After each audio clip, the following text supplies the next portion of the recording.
Hello everyone and welcome back to another Grainman Travels adventure, and today we're on a new mod map called Big Productions Map. Now this map was released on the 20th of the 10th of 2023. It's on a version 1.0.0.0. It is cross-platform compatible, so PC, Mac, PlayStation 4, PlayStation 5, Xbox One and the Xbox series of consoles. It's 89.80 megabytes to download, and it's made by a map maker called ABT-FrankyY with double Y. So let's see what it says on Mod Hub about it. It says, welcome to the Big Productions Map. I present to you the Big Product Map, where factories are the main feature. Well, they are, but there's also some absolutely huge fields where you can deal with all kinds of factories. There are two types of factories. The starting area is for animals and the other big area is for everything else, which is included in the base game. But since it's for sale, you can add an external model. You can also find a train to transport the wood to the factory. I think this map suffers from the same as some other maps recently where the translation is not perfect, but there we go. It says, call for applications. If you want a challenge, start the farm as an economy manager and find out what it's like to have nothing. There is also a lake, 8 pieces of land, a big forest, large fields. Thanks to Pascal Kautz for letting me use the medium-sized warehouse. Good luck with the map. So yeah, like I said, I think that description again, like some maps recently, the translation from a different language to English hasn't been perfect, but you can get the gist of it. So I think what we'll do, we'll get our feet back down on the ground and have a look at our starting equipment. As you can see, we start with quite a lot of big equipment, so let's run through this. It might take a little bit of time because there's multiples of some of this equipment going on. So we've actually got a John Deere 9470 RT, 517 horsepower, 24-ton tractor, one of the large tractors. We've also got a Fast Track 8330 with 348 horsepower as well. That's one owned. That's one owned. You'll realise why I'm saying one owned. So we've actually got 1, 2, 3 MAN TGS 18.500 4x4 lorries or trucks. Each of them's got 500 horsepower. We've also got a Mack Anthem 6x4 MP7 425 with 425 horsepower. One of those owned. So there's 3 of those owned. Go back. We then got 2 New Holland CR 10.90 700 horsepower New Holland combines. So yeah, big boy toys going on. We've got a Ponce Bison active frame tree transporter, 285 horsepower, and we've got a Rotney H21D. I'll call that a fella buncher, but it's a tree harvester. So again, some big boy equipment. We've got a very nice Krone Big M 450 with 449 horsepower and a 10 metre working width. We've got a Class Scorpion 1033 136 horsepower telehandler. Don't see them very often, I must admit. And then, this is quite interesting, we've got 1, 2, 3, 4, 5 Zhonghai Rich EFG S50 forklifts. Then we've got 1, 2, 3, 4, 5, 6, 7, 8, 9 Zhonghai Rich ETV 216i forklifts. These are like the smaller like BT truck sort of things that we get in the UK. And then you get 1, 2, 3, 4, 5 Manitou MC18-4 larger, more industrial forklifts. I think we got these as part of the Platinum Edition and Silver Run, so that's pretty good. We then also get a John Deere XUV 865M little gator, so something to run around in.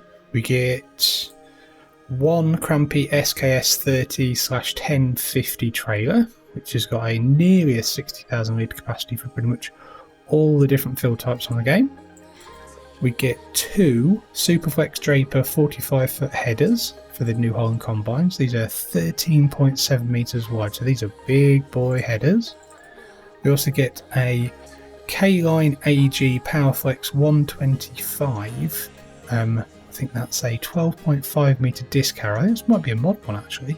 It's got 550 horsepower, so that's pretty insane. Sorry, 550 horsepower power requirement, so you can understand why we've got the big John Deere 9470 now. Then we've got a very nice Amazoni Citon 15001-C 15 meter seeder, but I don't think that's a direct seeder actually, and it needs 300 horsepower to work, so that is a big boy seeder. We then get a KHN Merge Max 950 9.5 meter windrower or merger, needs 140 horsepower to run. Get a couple of bits of telehandler tools. So we've got a Magsi Power pallet fork, and then finally we get 1, 2, 3 Krone trailer Profi liner trailers that can be pulled by your MAN or your Mack trucks, so that's pretty good. Any leased equipment? Nope.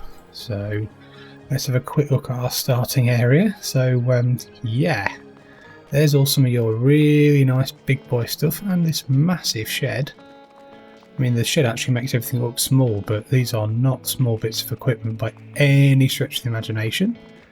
We've got our house trigger over here, little John Deere Gator, that's pretty good. Everything looks pretty municipal. Got a couple of different places for our productions. Got the spinnery, got the animal enclosures as well, which we'll run through shortly. Is that another type of production? Might be a house trigger, I don't know actually. Doesn't really got any boy triggers anyway, but oh well. And then got a mill, cow shed, dairy, another house, big grain silo, huge grain silo actually. And obviously we've got here, that could be an interesting way to get your grass into there, so close to the silo, but okay. We've got a drop off and a pick-up place as well for the grain silo. Got a nice workshop here, which is pretty good. Got a dog. Got a, I think it's a weighbridge. Makes sense really, I suppose. So we own, wow. So all of equipment and our main farm is here. We also own this here, field or farmland 4, which has got field 8 in it. We also own farmland 8. And the other strip as well, which is worth nothing. So it's got the pond and a few other bits of land. We've got farmland 8, which has got a ridiculous amount of productions, which we shall run through. We also own the biggest, well, the joint biggest field on the map, farmland 13, or field 2, which has been split down the middle for both wheat, is that soybeans? And soybeans, yeah. Okay, I doubt it's potatoes or sugar beet, because that would probably take the rest of your life to harvest, but there you go. Looking at the crop calendar now, so it looks like it's a pretty standard crop calendar. It's not been altered. The geo times and the dates have all look like they stay the same. No custom crops.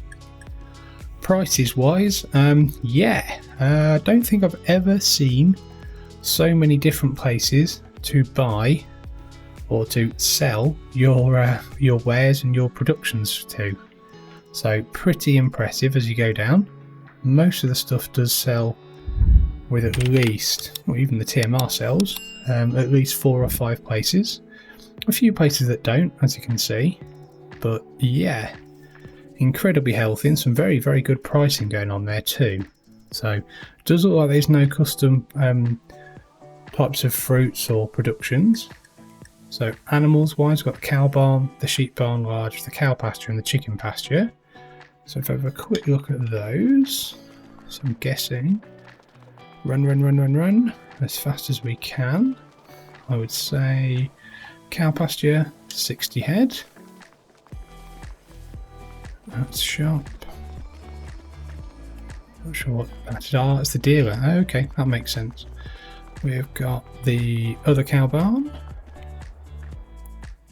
200 heads, so that's about 260 if my maths is right, which it probably isn't.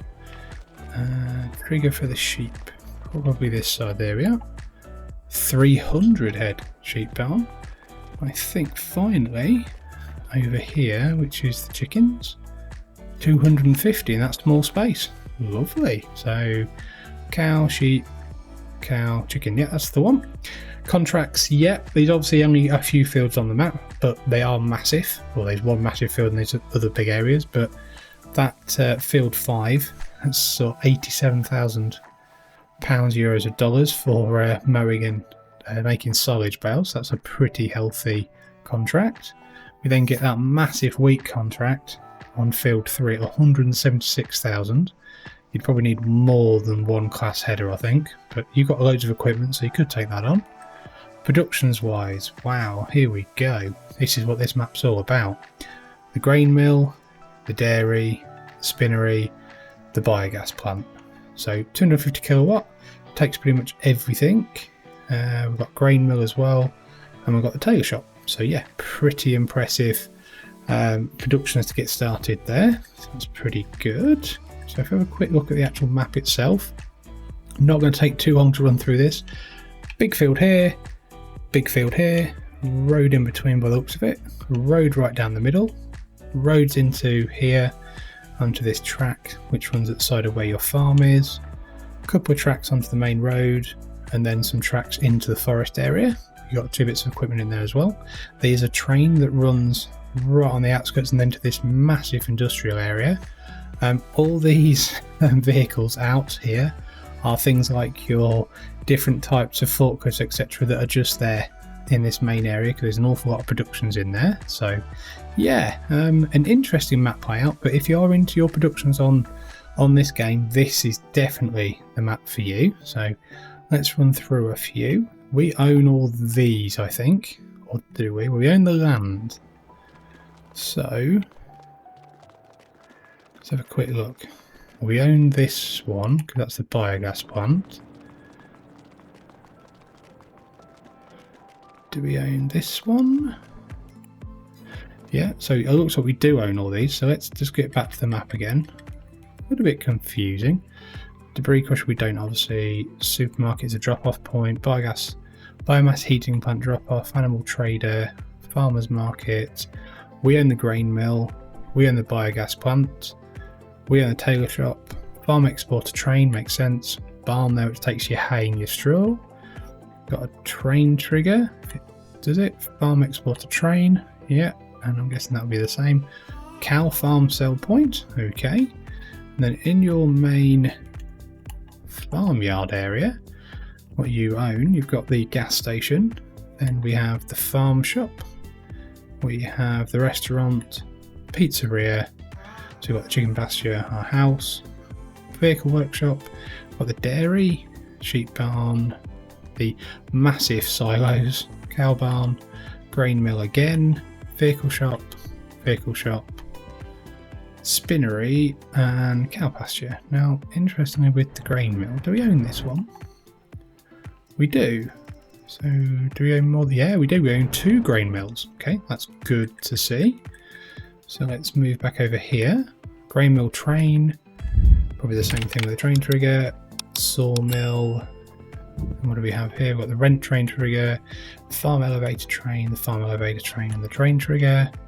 And up here we have debris crusher, biomass heating plant, restaurant, farmers market, fast food restaurant, debris crusher, and debris crusher. So yeah, quite an awful lot. I think these are dismissed, gas station and grain exporter. So yeah, quite a ridiculous amount of things there. So tell you what, let's get back to our farm. Ooh, what should we go round in today? Oh, I know. Haha. Right, this could be comical. Let's go round in a truck with a trailer. Now, if this hasn't got near "you're going to crash everywhere today, Grainman" written all over it, I don't know what we'll have. Right, this is the other area that's connected to your farm actually, so a few more sheds. I'll probably say that the texturing on the roads is probably just, it's quite basic, but it's functional. If we go up here, we've got the train coming up onto our left, train track. We've got then petrol station, we've got some of the fields here. So if we go up here, traffic's interesting, I must admit. It seems to go through the big industrial areas. This is a tract here. I thought the map was actually quite flat, but it's actually not. It has got some undulations and some contouring done. It's quite a nice bridge as well, actually. Quite impressed with that. So if we then... oh yeah, definitely is some different contouring going on. Not doing too bad with this lorry. There's some nice small bits of greenery area there. And then if we just pull up here, it's one of the massive fields. And what we'll do, we'll make our way down this road. Oh, nearly crashed. Got away with that though. Oh, nearly jackknifed there. Sorry about the tree in the camera there. If we go down this road, let's go into this big industrial area, but then you can get a kind of idea of how big these two big fields are, because they are massive. I'm quite surprised I've not crashed yet, but there we go. There's the other petrol station there. And yeah, that field just keeps going. But we've got to our right. That grass field is also probably one of the biggest grass fields I've ever seen. Might be a bigger one on Carpathian, but I doubt it. What we'll do, we'll go right up into this big industrial area here on our left, which has got some more places to sell your wares and your grain and your milk, etc. As you can see, the traffic does also go through there as well. Let's put the brakes on, give it a wide swing. Yeah, not bad. We have not actually crashed yet, so that's good. I think what we'll do though, as you can see, this is a massive area to drop off your different types of productions and products, etc. So you can kind of see why this is called Big Productions Map. So yeah, pretty impressive. And let's have a quick look, see if we can find, oops, yeah, it's not bad at all. Not bad at all. There's your telehandler there. Quite a few bakeries as well, actually. So yeah, not bad. I think what we'll do though is we'll probably have a quick look at our field prices. So we own here, let's see if we want to expand into 393,000. Not bad. Bit of forestry then. 786,000, also not too bad. Field 7, quite a small one I think. And 6 acres, 145,000. Let's go then. 14. 5.987 million. That is ridiculous. Okay, let's have a look here. 1.2 million for there. All these other bits of grassland. 1.3. 941,000. And finally 640,000. So cheapest on the map, 145,000. Most on the map, 5.987 million. That's pretty ridiculous. Oh well. So hopefully you've enjoyed this map tour. A little bit unusual, something a little bit different for everybody, because obviously it's mega productions. If you did, give it a like, subscribe to the Grainman channel, and I hope to see you again soon. Many thanks.